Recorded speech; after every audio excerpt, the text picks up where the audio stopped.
Hi friends, welcome to Deepika reviews. Kalavari Kodalu Kanaka Mahalakshmi upcoming ఎపిసోడ్లో ఏం జరగబోతుందో తెలుసుకోవాలనుకుంటున్నారా? అయితే ఛానల్ను సబ్స్క్రైబ్ చేసుకుని సపోర్ట్ చేయడం మర్చిపోకండి.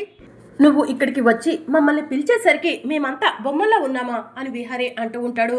అవును విహారీ గారు, మీరంతా బొమ్మల్లా ఉండటం వల్లే వెనుక నుంచి ఎవరో వచ్చి నా నోటిని మూసేసి తీసుకొచ్చి ఈ బొమ్మలో కట్టి పడేశారు అని చెప్పి లక్ష్మి అంటుంది. ఇదంతా చేసింది ఎవరు లక్ష్మి అని చెప్పి విహారీ అంటూ ఉంటాడు. ఏమో తెలియదు విహారీ గారు అని చెప్పి లక్ష్మి అంటుంది. నీకైతే ఏం కాలేదు కదా లక్ష్మి అని విహారీ అంటూ ఉంటే, నాకేం కాలేదు విహారీ గారు అని చెప్పి లక్ష్మి అంటుంది. సరే లక్ష్మి, త్వరగా ఇంటికి వెళ్దాం పదా, ఇంటి దగ్గర మన కోసం మావయ్య అత్తయ్య ఎదురు చూస్తూ ఉంటారు అని చెప్పి విహారీ అంటాడు. సరే విహారీ గారు అని చెప్పి లక్ష్మి విహారీ ఇద్దరు అడవిలో నడుచుకుంటూ వస్తూ ఉంటారు. ఇదంతా దూరం నుంచి చూస్తున్న సుభాష్, చా లక్ష్మి తప్పించుకుంది, ఆఖరి నిమిషంలో కాస్త ఉంటే ఆ లక్ష్మి కాలిపోయేది, కానీ ఆ విహరి ఆఖరి నిమిషంలో వచ్చి ఆ లక్ష్మిని కాపాడాడు అని చెప్పి సుభాష్ మనసులో అనుకుంటూ ఉంటాడు. ఇక మరోవైపు అంబిక కూడా సిటీలో ఉండి సుభాష్ చెప్పిన పని పూర్తి చేశాడా లేదా, ఆ లక్ష్మి చచ్చిందా లేదా, సుభాష్ ఇంకా ఫోన్ చేయలేదేంటి, నేనే ఫోన్ చేస్తాను అని చెప్పి అంబిక మనసులో అనుకొని సుభాష్కి ఫోన్ చేస్తూ ఉంటుంది. సుభాష్ ఫోన్ రింగ్ అవుతూ ఉంటుంది. సుభాష్ ఫోన్ లిఫ్ట్ చేసి అంబిక అని చెప్పి అంటూ ఉంటే, పని పూర్తయిందా, గుడ్ న్యూస్ చెప్తావా సుభాష్ అని చెప్పి అంబిక అంటూ ఉంటుంది. బ్యాడ్ న్యూస్ అంబిక అని చెప్పి సుభాష్ అంటాడు. బ్యాడ్ న్యూసా, ప్లాన్ పర్ఫెక్ట్గా అమలు అవ్వలేదా సుభాష్ అని అంబిక అడుగుతూ ఉంటే, లేదు, ఆఖరి నిమిషంలో ఆ లక్ష్మి చనిపోయే ముందు విహారీ వచ్చి లక్ష్మిని కాపాడేశాడు అని చెప్పి సుభాష్ అంటాడు. చ, ఇంత కష్టపడి ప్లాన్ చేస్తే అంత వేస్ట్ అయిందా అని చెప్పి అంబిక మనసులో అనుకుంటూ ఉంటుంది. డోంట్ వరీ అంబిక, ఇక్కడ కాకపోయినా ఆ లక్ష్మిని సిటీకి వచ్చాకైనా వదిలిపెట్టను అని చెప్పి సుభాష్ అంటాడు. సరే సుభాష్, చేసేదేముంది, వెంటనే సిటీకి బయలుదేరండి అని చెప్పి అంబిక అంటుంది. ఇక మరోవైపు లక్ష్మి విహారీ ఇద్దరు అడవిలో నడుచుకుంటూ వస్తూ ఉంటే, విహారీ గారు ఇక్కడ జరిగిందేమి అమ్మకు నాన్నకు చెప్పకండి అని చెప్పి లక్ష్మి అంటూ ఉంటుంది. ఎందుకు లక్ష్మి, కాస్త చెప్తే జాగ్రత్తగా ఉంటారు కదా అని చెప్పి విహారీ అంటూ ఉంటాడు. లేదు విహారీ గారు, మనం నిజం చెప్పటం వల్ల వాళ్ళు ఇంకా భయపడతారు అని చెప్పి లక్ష్మి అంటుంది. సరే లక్ష్మి, నీ ఇష్టం అని చెప్పి విహారీ అంటాడు. ఇక విహారీ లక్ష్మి ఇద్దరు కలిసి ఇంటికి వెళ్తారు. అల్లుడు గారు, మీరేంటి ఇంత ఆలస్యమైంది రావటానికి అని చెప్పి ఆదికేశవ అడుగుతూ ఉంటాడు. అది మావయ్య గారు అది అని చెప్పి విహారీ కంగారు పడుతూ ఉంటాడు. వెనక్కి తిరిగి వెళ్ళానని చెప్తే ఊరికి అరిష్టం జరుగుతుందని నాన్న వాళ్ళు కంగారు పడతారు, విహారీ గారు నిజం చెప్పకూడదు అని లక్ష్మి మనసులో అనుకొని, ఏం లేదు నాన్న, దారిలో విహారీ గారికి నేను కలిశాను, అందుకే ఇద్దరం ముచ్చట్లు చెప్పుకుంటూ చిన్నగా వచ్చాము అని చెప్పి లక్ష్మి అంటుంది. అయినా నువ్వు గుడి దగ్గరికి రాకుండా ఎక్కడికి వెళ్ళావే అని గౌరీ అడుగుతూ ఉంటుంది.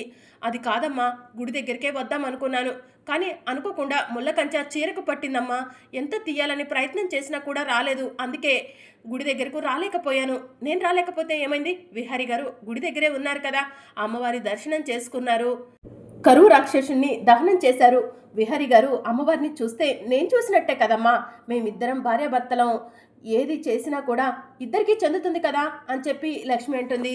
కనకం చెప్పింది నిజమే కదా గౌరీ అని చెప్పి ఆదికేశవ్ అంటాడు.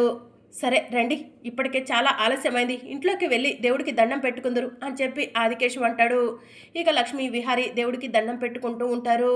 లక్ష్మిని అలా దిష్టి బొమ్మలో కట్టి పడేసింది ఎవరో తెలీదు, లక్ష్మికి ఎలాంటి ప్రమాదం జరగకుండా నువ్వే కాపాడాలమ్మా పోలేరమ్మా అని చెప్పి విహారీ అమ్మవారికి దేవుడికి నమస్కారం చేసుకుంటూ ఉంటాడు. ఇక మరోవైపు లక్ష్మి కూడా దేవుడికి నమస్కారం చేసుకుంటూ ఉంటుంది. నాకు తెలిసిన వరకు మా ఊర్లో ఇలాంటి పనులు చేసేవాళ్లే ఉండరు, ఎందుకంటే నేను ఎన్నో సంవత్సరాలుగా ఈ ఊర్లోనే పుట్టి పెరిగాను కాబట్టి ఈ ఊరిపై ఉన్న నాకు నమ్మకం అది, ఇది ఖచ్చితంగా బయట వాళ్ళ పనే, ఆ విషయం విహారీ గారికి చెప్తే విహారీ గారు కంగారు పడతారు, ఇదంతా చేసింది అంబికమ్మనేనని నా అనుమానం, తేల్చుకుంటాను, అన్నీ తేల్చుకుంటాను అంబికమ్మతో అని చెప్పి లక్ష్మి మనసులో అనుకుంటుంది. లక్ష్మి ఇలారా అని చెప్పి విహారీ లక్ష్మిని తీసుకొని ఆదికేశవ దగ్గరకు వెళ్తాడు. రెండల్లుడు గారు ఇలా కూర్చోండి అని ఆదికేశవ అంటూ ఉంటే, మావయ్య గారు మీతో ఒక ముఖ్యమైన విషయం మాట్లాడాలని వచ్చాను అని చెప్పి విహారీ అంటాడు. ఏంటో చెప్పండి అల్లుడు గారు అని చెప్పి ఆదికేశవ అంటాడు. మావయ్య గారు, మేము వచ్చిన పని పూర్తయిపోయింది కదా, ఇక నేను ఈరోజు సిటీకి బయలుదేరతాను అని చెప్పి విహారీ అంటాడు. అప్పుడేనా, ఇంకో 2 రోజులు ఉండి వెళ్ళండి అని చెప్పి గౌరీ అంటూ ఉంటుంది. అక్కడ సిటీలో నేను లేకపోతే పనులన్నీ కూడా ఆగిపోతాయి, నేను వెళ్ళి పనులు చూసుకోవాలి, దయచేసి నేను చెప్తున్నది అర్థం చేసుకోండి అని చెప్పి విహారీ అంటాడు. అవునమ్మా, విహారీ గారికి చాలా పెద్ద పెద్ద బిజినెస్లే ఉన్నాయి. అవన్నీ నడపాలంటే విహారీ గారు కంపల్సరీ అక్కడ ఉండాలి. ఇప్పుడు విహారీ గారు 5 రోజులవుతుంది ఇక్కడికి వచ్చి. ఎన్ని పనులు ఆగిపోయాయో ఏంటో అని చెప్పి లక్ష్మి అంటుంది. సరే అమ్మా, మీ ఇష్టం. మీరు అంతలా చెప్తున్నారు కాబట్టి మేము కూడా కాదనలేకపోతున్నాము. కానీ మీరు ఉండేది హైదరాబాద్లోనే కాబట్టి ఎప్పుడైనా వీలు కుదిరినప్పుడు మమ్మల్ని చూడటానికి వస్తూ పోతూ ఉండండి అని చెప్పి ఆదికేశవ్ అంటాడు. తప్పకుండా మావయ్య గారు అని చెప్పి విహారీ అంటాడు. కనకం, వెళ్ళి మన లగేజ్ సర్దు అని చెప్పి విహారీ అంటాడు. ఇక లక్ష్మి లగేజ్ సర్దుతూ ఉంటుంది. ఇక ఆదికేశవ విహారీతో, అల్లుడు గారు, మేము మీ పట్ల చాలా దురుసుగా ప్రవర్తించాము. అవేమీ మనసులో పెట్టుకొని రేపటి రోజున అమ్మాయిని ఇబ్బంది పెట్టకండి అని చెప్పి చెప్తూ ఉంటాడు. అయ్యో మావయ్య, కనకం నా ప్రాణం. అలాంటి కనకాన్ని నేను ఇబ్బంది పెడతానా అని చెప్పి విహారీ అంటాడు. మీ ఇద్దరికి ఒకరిపై ఒకరికి ఎంత ప్రేమ ఉందో ఈ 5 రోజుల్లో మేము చూసాము. కానీ మేము తప్పు చేశాము కాబట్టి మిమ్మల్ని అలా అడగాల్సి వస్తుంది అని చెప్పి ఆదికేశవ్ అంటాడు. మీ పరిస్థితిలో ఏ ఆడపిల్ల తండ్రి ఉన్నా కూడా అలానే మాట్లాడతాడు. నేను దాన్ని తప్పుగా భావించట్లేదు మావయ్య గారు అని చెప్పి విహారీ అంటాడు. మీరు నిజంగా చాలా గొప్పవాళ్ళు అల్లుడు గారు అని చెప్పి ఆదికేశవ్ అంటాడు. ఇక లక్ష్మి లగేజ్ సర్దుకొని బయటికి వస్తుంది. బయలుదేరదామా కనకం అని చెప్పి విహారీ అడుగుతూ ఉంటాడు. సరే విహారీ గారు అని చెప్పి లక్ష్మి అంటుంది. అమ్మ కనకం, జాగ్రత్త అని ఆదికేశవ అంటూ ఉంటే, సరే నాన్న, మీ ఆరోగ్యం జాగ్రత్త అని లక్ష్మి అంటూ ఉంటుంది. సరే అమ్మా అని చెప్పి ఆదికేశవ్ అంటాడు. ఏమే కనకం, ఇన్ని రోజులు మీరు అమెరికాలో ఉన్నారనుకున్నాము, కానీ హైదరాబాద్లోనే ఉంటున్నారు కాబట్టి అప్పుడప్పుడు వచ్చి ఈ తల్లిదండ్రులను చూసి పోతూ ఉండండి అని గౌరీ అంటూ ఉంటే, రాకుండా ఎలా ఉంటామమ్మా అని చెప్పి లక్ష్మి అంటుంది. బాబు, అమ్మాయిని జాగ్రత్తగా చూసుకో అని గౌరీ చెప్తూ ఉంటే, సరే అత్తయ్య గారు అని చెప్పి విహారీ అంటాడు. అమ్మా నాన్న, మీ ఆరోగ్యాలు జాగ్రత్త. అమ్మా, నాన్నను జాగ్రత్తగా చూసుకో. నాన్న ఆరోగ్యం ఎప్పుడైనా బాగోకపోతే వెంటనే నాకు ఫోన్ చేసి హైదరాబాద్కు వచ్చేయండి. మేము అక్కడే ఉంటాం కాబట్టి దగ్గరుండి చూపిస్తాము అని చెప్పి లక్ష్మి అంటుంది. సరే కనకం అని చెప్పి గౌరీ అంటుంది. నాన్న, ఇక మేము బయలుదేరతాం అని చెప్పి లక్ష్మి అంటుంది. సరే అమ్మా అని చెప్పి ఆదికేశవ గౌరీ లక్ష్మి విహారీలో తీసుకొని ఇంట్లో నుంచి బయటకు వస్తూ ఉంటారు. అప్పుడే రామచంద్రాపురం ఊరి ప్రజలంతా కూడా విహారీకి ఎదురు వచ్చి, అల్లుడు గారు అప్పుడే వెళ్ళిపోతున్నారా అని చెప్పి అంటూ ఉంటారు. అల్లుడు గారికి సిటీలో చాలా పనులు ఉన్నాయంట, వాటన్నిటినీ చూసుకోవాలంట, వెళ్తామన్నారు. అందుకే తప్పనిసరి పరిస్థితుల్లో పంపిస్తున్నాము అని చెప్పి ఆదికేశవ్ అంటాడు. అల్లుడు గారు అప్పుడప్పుడు ఊరికి వస్తూ పోతూ ఉండండి అని చెప్పి ఊరి వాళ్ళు అంటూ ఉంటే, తప్పకుండా వస్తానండి అని చెప్పి విహారీ అంటాడు. అంతేకాదు, వీక్రాఫ్ట్ నుంచి మెటీరియల్ ఇంటర్నేషనల్ కంపెనీకి సప్లై కూడా అయిపోయింది. వాళ్లకు ఓకే అయితే మీకు చాలా పనే దొరుకుతుంది. మీరంతా కూడా పని కోసం ఎదురు చూడాల్సిన అవసరం లేదు.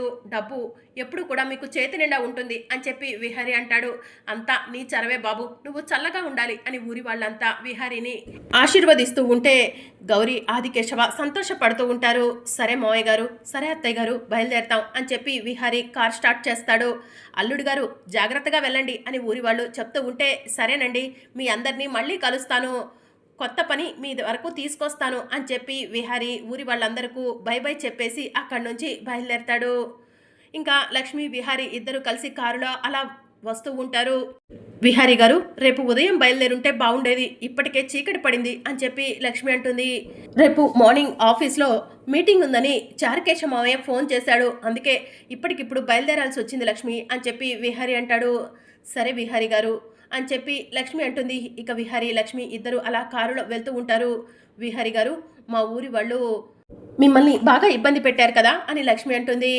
వాళ్ళందరి ప్రేమ కోపం అన్నీ చూశాను అని చెప్పి విహారీ అంటూ ఉంటాడు. వాళ్ళ ప్రేమని కోపాన్ని మనసులో పెట్టుకోకండి విహారీ గారు అని చెప్పి లక్ష్మి అంటుంది. నీ ప్రేమతో పోలిస్తే వాళ్ళ ప్రేమ కోపం పెద్దదేం కాదులే లక్ష్మి అని చెప్పి విహారీ అంటాడు. ఇక దాంతో లక్ష్మి సిగ్గుపడుతూ ఉంటుంది. నా మనసులో ఉన్న ప్రేమను విహారీ గారికి హైదరాబాద్ వెళ్ళాకైనా చెప్పాలి అని లక్ష్మి మనసులో అనుకుంటూ ఉంటుంది. ఇక అప్పుడే సడన్గా కార్ ఆగిపోతుంది. లక్ష్మి, కార్ ఆగిపోయింది, నువ్వు అలానే కూర్చో, నేను చెక్ చేసి వస్తాను అని చెప్పి విహారీ కార్ చెక్ చేయడానికి కారు దిగుతాడు. లక్ష్మి కూడా విహారీ వెనకే కారు దిగుతుంది. ఇక లక్ష్మి అటో ఇటో చూస్తూ అటో ఇటో నడుస్తూ ఉంటుంది. చుట్టూ పొలాలు, అక్కడ లక్ష్మికి మినుగురు పురుగులు కనిపిస్తూ ఉంటాయి. అది చూసి లక్ష్మి మినుగురు పురుగుల దగ్గరకు పరిగెత్తుకుంటూ వెళ్తుంది. ఇక విహారీ కార్ చెక్ చేసి, చా కారు ఇప్పుడు స్టార్ట్ అయ్యేలా లేదే అని చెప్పి మనసులో అనుకొని లక్ష్మి లక్ష్మి అని చెప్పి అటు ఇటు చూస్తూ ఉంటాడు. లక్ష్మి కనిపించకపోవడంతో లక్ష్మి అని చెప్పి గట్టిగా అరుస్తాడు. దాంతో విహారీ గారు నేను ఇక్కడున్నాను అని చెప్పి లక్ష్మి అంటుంది. సరే వస్తున్నాను లక్ష్మి అని చెప్పి విహారీ మినుగులు పురుగులతో ఉన్న లక్ష్మి దగ్గరకు వెళ్ళి లక్ష్మి ఈ మినుగురు పురుగుల్లో నిన్ను చూస్తుంటే అచ్చం దేవతలా కనిపిస్తున్నావు అని చెప్పి విహారీ అంటూ ఉంటాడు. అవును విహారీ గారు కార్ స్టార్ట్ అయిందా వెళ్దామా అని లక్ష్మి అంటూ ఉంటుంది. కార్ స్టార్ట్ అవటం కష్టమే లక్ష్మి అని చెప్పి విహారీ అంటాడు. మరి ఎలా అని లక్ష్మి అంటుంది. ఈ రాత్రికి ఇక్కడే ఉండటమే, వెహికల్స్ కూడా ఏవి వచ్చేలా లేవు చూస్తుంటే అని చెప్పి విహారీ అంటాడు. లక్ష్మి నువ్వు చాలా సంతోషంగా ఉన్నట్టున్నావు. నీ మెడలో నేను తాళి కట్టే రోజు నీ కళ్ళల్లో ఏ సంతోషం అయితే ఉందో ఈరోజు మళ్ళీ నీ కళ్ళలో అదే సంతోషం కనిపిస్తుంది. ఈ మునుగును పురుగుల మధ్య నువ్వు దేవతలా కనిపిస్తున్నావు లక్ష్మి అని విహారీ అంటూ ఉంటాడు.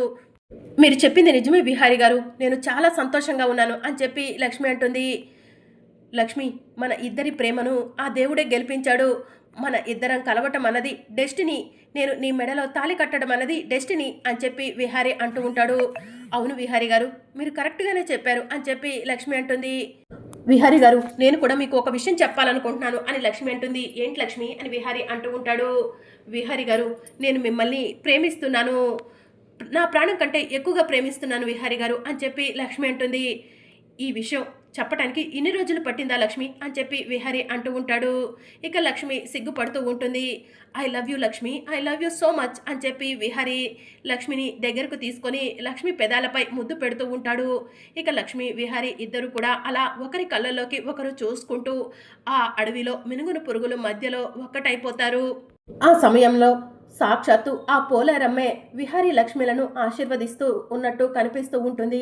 ఇక లక్ష్మి విహారీ అలా ఇద్దరు ఒకటయ్యి నిద్రలోకి వెళ్ళిపోతారు. మార్నింగ్ అవుతుంది, పిట్టలు అరుస్తూ ఉంటాయి. లక్ష్మి కళ్ళు తెరిచి చూసి విహారీ గారు అని చెప్పి పిలుస్తూ ఉంటుంది. ఇక విహారీ కూడా లేచి కూర్చుంటాడు.